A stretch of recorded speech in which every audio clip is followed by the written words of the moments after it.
जी बिस्मिल्लाहिर्रहमानिर्रहीम। मैं मोहम्मद ज़ुबैर और आप देख रहे हैं मेरा यूट्यूब चैनल और फेसबुक पेज। उम्मीद है तमाम दोस्त खैरियत से होंगे।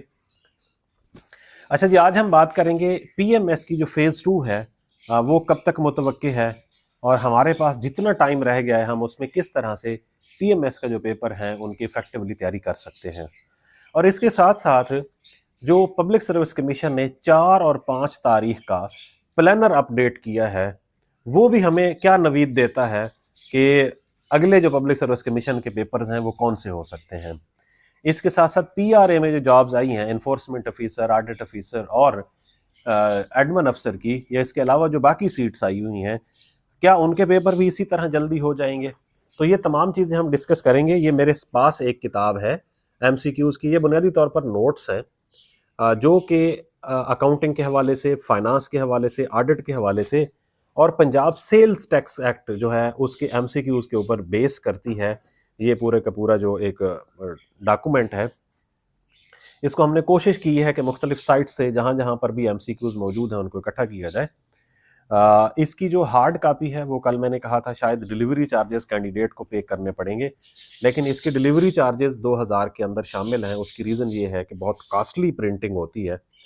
तो आप में से वो लोग जो इसके हार्ड कापी लेना चाहते हैं तो उनके लिए सेपरेट डिलीवरी चार्जेस नहीं है। और इसकी जो सॉफ्ट कापी है वो आप लोगों को 1000 में मिलेगी। मैं नंबर डिस्क्रिप्शन में दे दूंगा। आप में से जिसने हार्ड कापी या सॉफ्ट कापी लेनी हो वो इस नंबर पर रब्ता कर सकते हैं। ये पीआरए की जॉब्स के हवाले से डिज़ाइन किए गए हैं। अब आ जाते हैं जी, पब्लिक सर्विस कमीशन ने जो 4 और 5 अप्रैल का जो शेड्यूल जारी किया है या अपना प्लानर अपडेट किया है, वो ऐसा समझ लें कि जैसे भूसा करके बैठा था कमीशन, और जैसे ही आखिरी वीक लगा तो उन्होंने ईद के बाद का शेड्यूल जारी कर दिया और जितने भी तकरीबन पेंडिंग पेपर पड़े थे वो तमाम के तमाम करवा दिए। तो आप देखें तकरीबन 25 पेपर जो हैं वो शेड्यूल हुए हैं, या 30 जो 4 और 5 तारीख को होंगे। उसमें टीचिंग की जॉब्स हैं माइंस और मिनरल में, उसमें ऑडिट, उसमें जो प्लानिंग ऑफिसर की जॉब्स हैं, उसमें स्टैटिस्टिकल ऑफिसर की, असिस्टेंट बीओआर में मुख्तलिफ जॉब्स हैं। इसके अलावा कुछ स्पेसिफाइड जॉब्स हैं कंप्यूटर के हवाले से, एटीसी। तो तकरीबन सारी की सारी जॉब्स जो हैं उनको शेड्यूल कर दिया गया है। कब? 4 और 5 अप्रैल को। अब जब ये 4 और 5 अप्रैल को पेपर हो जाएंगे तो पब्लिक सर्विस कमीशन के पास पीछे पीएमएस के अलावा और ये जो पीआरए की जॉब्स हैं इनके अलावा कोई पेपर बाकी नहीं बचेगा।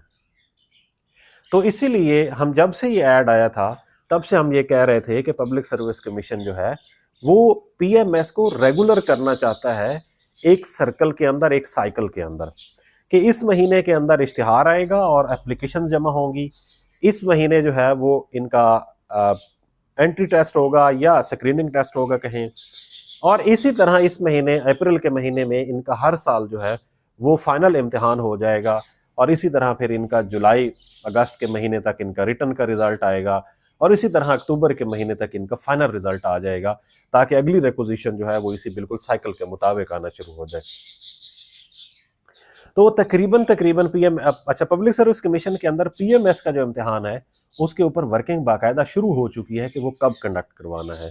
बहुत सारे हमारे दोस्त कह रहे थे कि ये पेपर अगस्त में होंगे, कोई कहता था जुलाई में होंगे, कोई कहता था जून में होंगे, और वो प्ली लेते थे क्योंकि मैट्रिक के इम्तिहान शुरू हो गए हैं तो इसकी वजह से पीएमएस के इम्तिहान नहीं होंगे। आप लोगों को पता है कि सिर्फ लाहौर के अंदर जो अयूब चौक वाला पब्लिक सर्विस कमीशन का इम्तिहानी मरकज़ है, तकरीबन 7000 की कैपेसिटी है। वहाँ पर 7000 लोगों का इम्तिहान हो सकता है और टोटल 8500 लोगों ने या 8800 लोगों ने पेपर देना है। अगर वो इस तरह मैनेज करने पे आए तो उनके लिए मसला नहीं है, पहली बात। दूसरी बात, कभी इम्कान ये है कि पीएमएस के जो पेपर हैं वो 3rd और 4th वीक ऑफ अप्रैल जो है वो हो जाएंगे। कभी इम्कान है, इसके ऊपर वर्किंग हो रही है, अभी कोई डेट्स फाइनल नहीं हुई, लेकिन 3rd and 4th week mean कि 18-19 वाला जो वीकेंड है अप्रैल का, उससे ये इम्तिहान शुरू होंगे।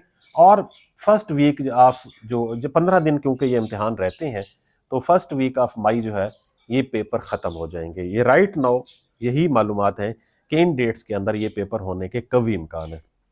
अब हम आ जाते हैं कि अगर पब्लिक सर्विस कमीशन ये 17-18 अप्रैल वाला जो वीक है उससे ये इम्तिहान शुरू करता है तो आप लोगों के पास सिर्फ 1 महीना रह गया है।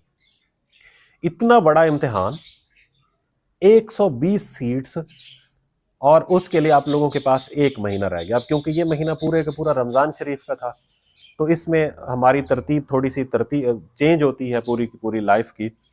तो खैर अब ईद के बाद आप लोगों के पास शायद 1 महीना पूरा होगा या इससे भी कम टाइम होगा। तो आप लोगों को आखिरी महीने के अंदर करना क्या चाहिए?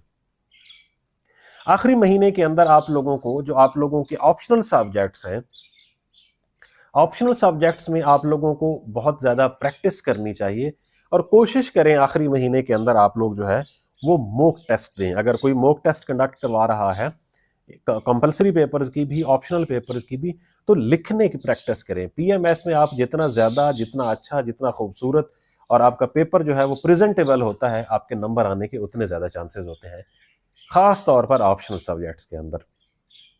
ऑप्शनल सब्जेक्ट्स के जो पास्ट पेपर्स हैं, एटलीस्ट पिछले 5 पीएमएस के जो पास्ट पेपर्स हैं, आप लोगों का जो जो भी सब्जेक्ट है उनके 5 पास्ट पेपर्स हल करने की कोशिश करें, तो उससे भी आप लोगों को बहुत फ़ायदा होगा और तकरीबन आप लोगों का सिलेबस कवर हो जाएगा अगर आप 5 साल के पास्ट पेपर्स करेंगे। किसके? ऑप्शनल सब्जेक्ट्स के। अब आ जाते हैं कंपलसरी सब्जेक्ट्स। अब कंपलसरी सब्जेक्ट्स में आप लोगों के 5 पेपर होने हैं, जिसमें एक इंग्लिश ऐसे का, एक इंग्लिश कंपोजिशन का, एक उर्दू का पेपर होना है, एक इस्लामियात का होना है और इसी तरह एक पाकिस्तान अफेयर्स का होना है पेपर। अब ये सारे के सारे पेपर जो हैं ये टेक्निकल ग्राउंड्स पर होते हैं।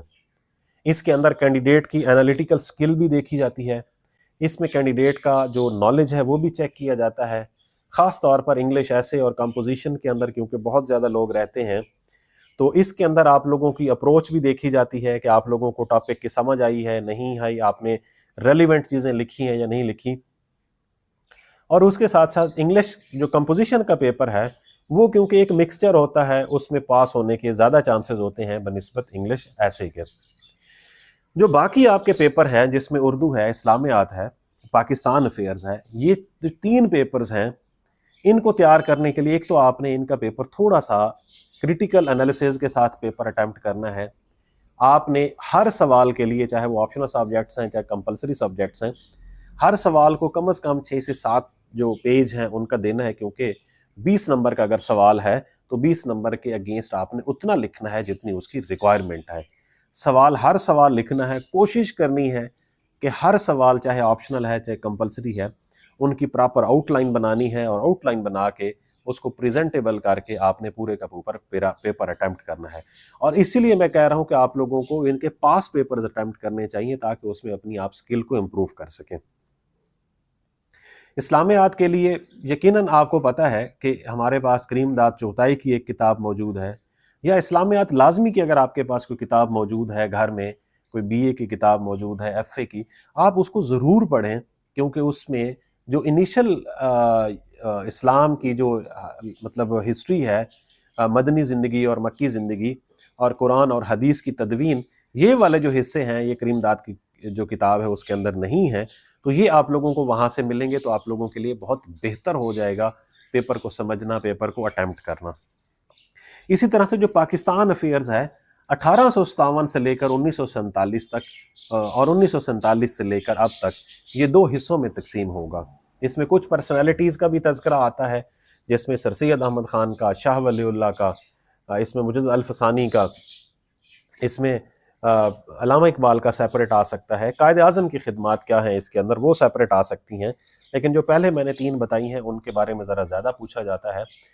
इसी तरह अलीगढ़ मूवमेंट के बारे में आपसे पूछा जा सकता है, और जो पॉलिटिकल डेवलपमेंट्स होती रही हैं लाइक मिंटो मॉर्ले रिफॉर्म्स हुई हैं, या उसके बाद Indian government of India act 1935 हुई है, या इंडियन इंडिपेंडेंस एक्ट 1947, उसका क्रिटिकल एनालिसिस पूछा जा सकता है कि वो किस तरह से हुई।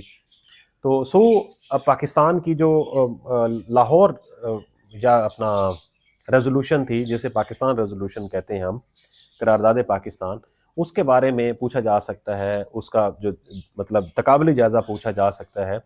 और उसके बाद पाकिस्तान बनने के बाद जो हमारे इश्यूज़ रहे हैं, चाहे वो एडमिनिस्ट्रेटिव इश्यूज़ हैं, चाहे वो हमारे इकोनॉमी के इश्यूज़ हैं, चाहे हमारे नेबरिंग कंट्रीज़ के साथ ताल्लुकात हैं, या इसके अलावा अगर मतलब हमारे कोई इंटरनल पाकिस्तान के कोई इश्यूज़ हैं उनके बारे में सवालात आते हैं और आ सकते हैं। पाकिस्तान की जो जियो पॉलिटिकल सिचुएशन है या हमारी स्ट्रेटेजिक पोजीशन है उसके हवाले से सवालात आ सकते हैं। पाकिस्तान ने मुख्तलिफ ऑर्गेनाइजेशंस को ज्वाइन किया हुआ है, OIC का फ़र्ज़ करो किरदार क्या हो सकता है, इसी तरह से शंघाई कॉरपोरेशन का क्या किरदार हो सकता है, इस तरह के सवालात मिल के वो कंपलसरी पेपर में दे सकता है। लेकिन ज़्यादातर वो पाकिस्तान के पर्सपेक्टिव में पूछता है, क्योंकि पाकिस्तान अफेयर होता है। तो सो इस तरह इन चीज़ों को थोड़ा सा इनलाइन करें, 1 महीने को बेहतर तरीके से आप प्रोजेक्ट करें। ख़ास तौर पर ऑप्शनल सब्जेक्ट में, क्योंकि ज़्यादा नंबर आने के चांसेस होते हैं, उनको थोड़ा सा प्रेजेंटेबल बनाएं, अच्छा सा मार्कर इस्तेमाल करें, खुला करके लिखें, कोटेशंस लिखें। अगर कोई डायाग्राम आता है, कोई ग्राफ आता है, कोई चार्ट आपको बनाना आता है, तो आप ज़रूर उसके अंदर ऐड करें, वो आपके पेपर के अंदर जान डाल देता है। तो इसके बाद PRA का जो इम्तिहान है वो भी तकरीबन इसी तरह से एक्सपेक्टेड है कि अगर PMS का पेपर हुए तो उसके फ़ौरन बाद अगले 8 से 10 दिन के बाद मिड जो मई है उस तक आप लोगों के जो PRA के पेपर हैं वो भी होने के कभी इम्कान है। तो इसी तरह से अगर शेड्यूल हुआ तो 2 महीने के बाद PRA के पेपर भी हो जाएंगे। तो प्लीज़ आप में से जिस बंदे ने भी जो पेपर भी देना है उसको चाहिए कि वो अपनी इस टाइम को बेहतर तरीके से यूटिलाइज़ करें, ताकि वो जिस भी उसने अपनी गोल सेट की हुई है वो उस तक पहुंच सके। बहुत